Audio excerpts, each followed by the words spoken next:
Mark సువార్త 9వ అధ్యాయము.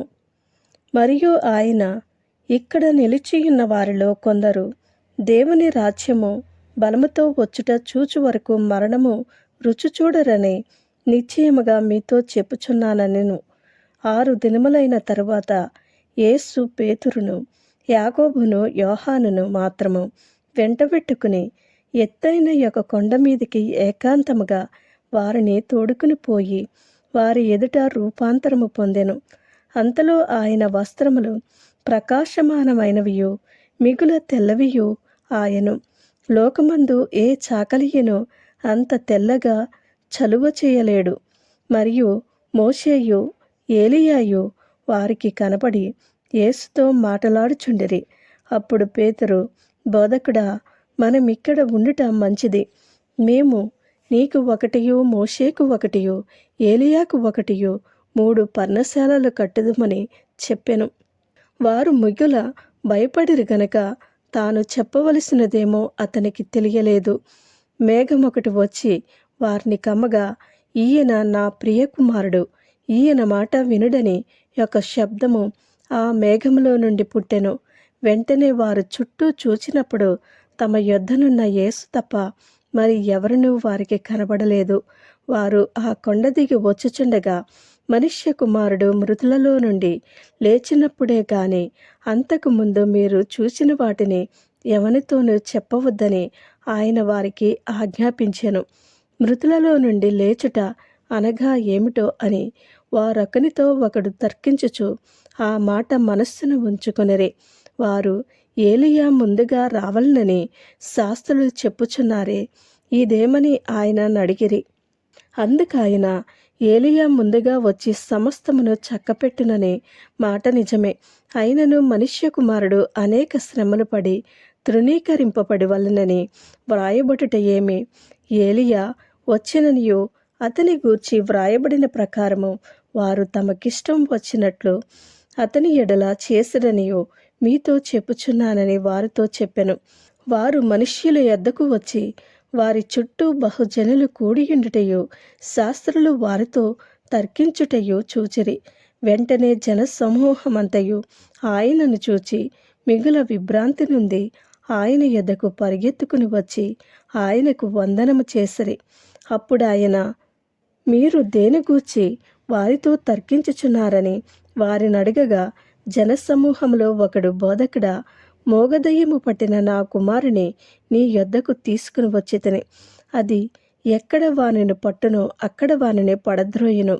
అప్పుడు వారు నురుగు కార్చుకుని పండ్లు కరుకుకుని మూర్ఛిల్లును. దానిని వెళ్ళగొట్టడని నీ శిష్యులను అడిగితిని కాని అది వారి చేత కాలేదని ఆయనతో చెప్పెను. అందుకాయన, విశ్వాసము లేని తరమువారులారా, నేను ఎంతకాలము మీతో నుందనో, ఎంతవరకు మిమ్మును సహింతునో వానిని నా యొద్దకు తీసుకుని రండని వారితో చెప్పగా, వారాయన యొద్దకు వానిని తీసుకుని వచ్చిరి. దయ్యము ఆయనను చూడగానే వాని విలవిలలాడించెను గనుక వాడు నేలపడి నురుగు కార్చుకొనుచు పొర్లాడుచుండెను. అప్పుడు ఆయన, ఇది వీనికి సంభవించి ఎంతకాలమైనదని వాని తండ్రిని అడగగా, అతడు, బాల్యము నుండియే అది వాని నాశనము చేయవలనని తరచుగా అగ్నిలోను నీళ్లలోనూ పడద్రోయును. ఏమైనను నీ వలననైతే మా మీద కనికరపడి మాకు సహాయము చేయమనెను. అందుకు యేసు, నమ్ముట నీ వలనైతే నమ్మువానికి సమస్తమును సాధ్యమే అని అతనితో చెప్పెను.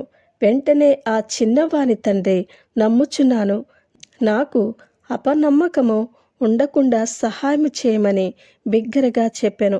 జనులు గుంపుకూడి తన యొద్దకు పరిగెత్తుకుని వచ్చుట యేసు చూచి, మూగవైన చెవిటి దయ్యమా, వానిని వదిలిపొమ్ము, ఇక వానిలో ప్రవేశింపవద్దని నీకు ఆజ్ఞాపించుచున్నానని చెప్పి ఆ అపవిత్రాత్మను గద్దించెను.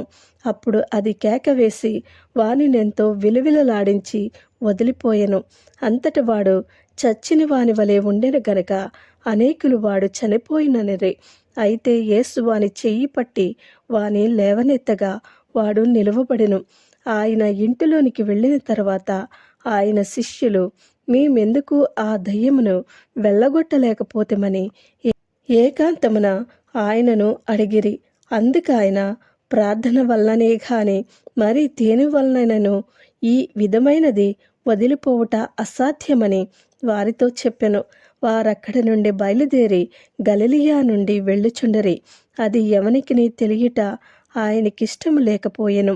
ఏలయనగా ఆయన తన శిష్యులకు బోధించుచు, మనుష్య కుమారుడు మనుష్యుల చేతికి అప్పగింపబడుచున్నాడు, వారాయనను చంపెదరు, చంపబడిన 3 దినములకు ఆయన లేచునని వారితో చెప్పెను. వారు ఆ మాట గ్రహింపలేదు కానీ ఆయన నడుగా భయపడిరి. అంతట వారు కపెర్నహూమునకు వచ్చిరి. వారు ఎవడు గొప్పవాడని మార్గమున ఒకనితో ఒకడు వాదించిరి గనుక ఆయన ఇంట ఉన్నప్పుడు మార్గమున మీరు ఒకరితో ఒకరు దేనిని గూర్చి వాదించుచుంటిరని వారినడగగా వారు ఊరకుండిరి. అప్పుడు ఆయన కూర్చుండి 12 మందిని పిలిచి, ఎవడైనను మొదటివాడై యుండగోరిన ఎడల వాడందరిలో కడపటి వాడును, అందరికీ పరిచారకుడునై ఉండవలెనని చెప్పి ఒక చిన్న బిడ్డని తీసుకుని వారి మధ్యను నిలువబెట్టి వానిని ఎత్తి కౌగిలించుకుని, ఇట్టి చిన్న బిడ్డలలో ఒకనిని నా పేరట చేర్చుకునివాడు నన్ను చేర్చుకును, నన్ను చేర్చుకునివాడు నన్నుగాక నన్ను పంపిన వానిని చేర్చుకునునని వారితో చెప్పెను. అంతట యోహాను, బోధకుడా, ఒకడు నీ పేరట దెయ్యములను వెళ్ళగొట్టుట చూచితిమి. వాడు మనలను వెంబడించువాడు కాడు గనుక వానిని ఆటంకపరిచితమని చెప్పెను. అందుకు యేసు, వానిని ఆటంకపరచుకుడి.